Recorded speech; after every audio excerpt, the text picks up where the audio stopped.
नमस्कार। आज का पाठ है सपनों के से दिन। यह लेखक गुरदयाल सिंह की आत्मकथा का एक अंश है। इस पाठ में लेखक ने अपने स्कूली जीवन के अनुभव, खेल कूद, माता पिता के व्यवहार, अपनी शरारतें, चुहलबाजियाँ, आकांक्षाएं और सपनों का वर्णन किया है। उस समय स्कूल का वातावरण पढ़ाई के लिए अनुकूल नहीं था। बच्चों की रुचि पढ़ाई में नहीं थी। बच्चों के लिए स्कूल जाना जेल जाने जैसा लगता था। बच्चे खेल कूद में समय बिताना पसंद करते थे और खेल कूद में चोट लगने पर उनके माँ बाप उन पर तरस खाने की जगह उन्हें और डांट फटकार देते थे। स्कूल में 1.5-2 महीने की छुट्टियां होती थी और उन छुट्टियों में लेखक अपने ननिहाल चला जाता था।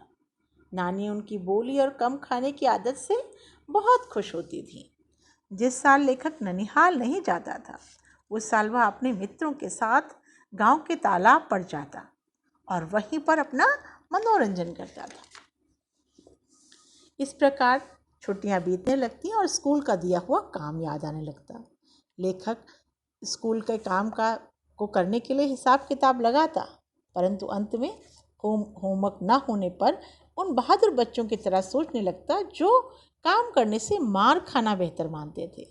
और ऐसे बच्चों का नेता ओमा हुआ करता था। ओमा का शरीर विचित्र था। वह उसका सिर बड़ा था और वह सिर से ही बड़े बच्चों को मारता था। इसलिए उसको उसके साथ के लोग रेल बाबा कहते थे।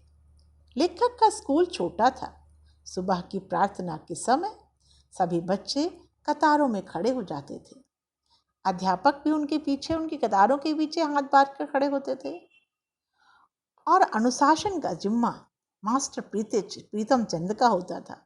यदि कोई बच्चा कतार से इधर उधर होता तो मास्टर प्रीतम चंद उनकी चमड़ी उधेड़ देने में भी बाज नहीं आते थे।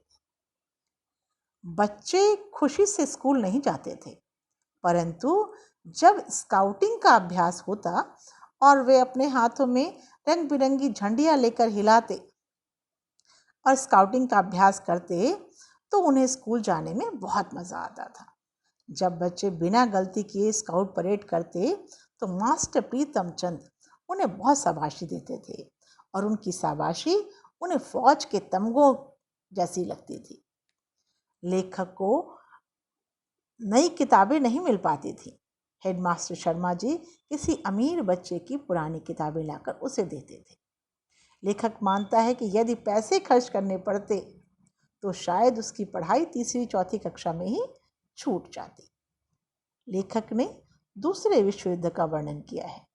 वो कहते हैं कि नाभा रियासत का राजा अंग्रेजों की गिरफ्तारी में पहले ही मर चुका था और राजकुमार अभी विलायत में पढ़ रहा था। गांव में अंग्रेजों की फौज उन्हें नौटंकी के माध्यम से फौज में भर्ती करने का लालच देती थी, उन्हें सूट बूट का प्रलोभन देती थी। मास्टर प्रीतम चंद का वर्णन करते हुए लेखक ने कहा है कि उनका रंग रूप बहुत डरावना था। बच्चे उनसे बहुत डरते थे। एक बार उन्होंने कक्षा 4 के बच्चों को फारसी के शब्द रूप याद करने को दिए। कठिन होने के कारण बच्चे वो शब्द रूप याद नहीं कर पाए। जब वो नहीं सुना पाए तो उन्होंने उन्हें मुर्गा बन जाने की सजा दी और यह सजा बच्चों के लिए असहनीय थी। हेडमास्टर शर्मा जी ने जब इस सजा को देखा तो उन्हें सहन नहीं हुआ। वह बहुत क्रोधित हुए और उन्होंने उन्हें निलंबित कर दिया। लेकिन उन मास्टर प्रीतम चंद पर इसका कोई असर नहीं हुआ। वह अपने घर में अपने तोतों को बादाम छीलकर खिलाते और बड़े कक्षा के बच्चे उनके घर में उनका काम कर जाया करते थे। लेखक को यह आश्चर्य होता कि स्वभाव से सख्त जो अध्यापक है वह अपने तोतों के साथ किस प्रकार प्रेम से बात करता है और यह विरोधाभास उनको आश्चर्यचकित करता रहता था। इस प्रकार लेखक ने अपने बचपन की स्मृतियाँ इसमें संजो दी हैं इस पाठ में।